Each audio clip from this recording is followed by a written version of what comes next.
হে আমার প্রিয় রব, আমি সত্যিই খুব ভেঙে পড়েছি। ভেঙে ভেঙে কেমন যেন এক অস্থির মানুষ হয়ে গেছি। আমার জীবনটা আর আগের মতন চলতে পারছে না। সবকিছু কেমন যেন অন্ধকার, দিশেহারা, নিঃশব্দ হয়ে আছে। হাসি মুখে লুকিয়ে রেখেছি এক সমুদ্র কষ্ট। কাউকে কিছু বলি না, কারণ সবাই নিজের মতোই ব্যস্ত।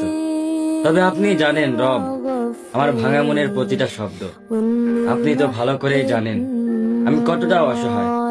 হে আমার রব, আমি আর পারছি না। এই ভাঙা মন, ক্লান্ত চোখ, সবকিছুর ভারে যেন বুক চেপে ধরে আছি।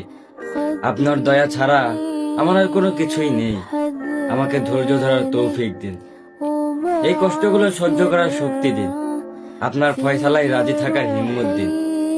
হে আল্লাহ, আমাকে আর কখনোই একা কইরেন না। আপনি ছাড়া কেউই বোঝে না আমার এই নীরব কান্না।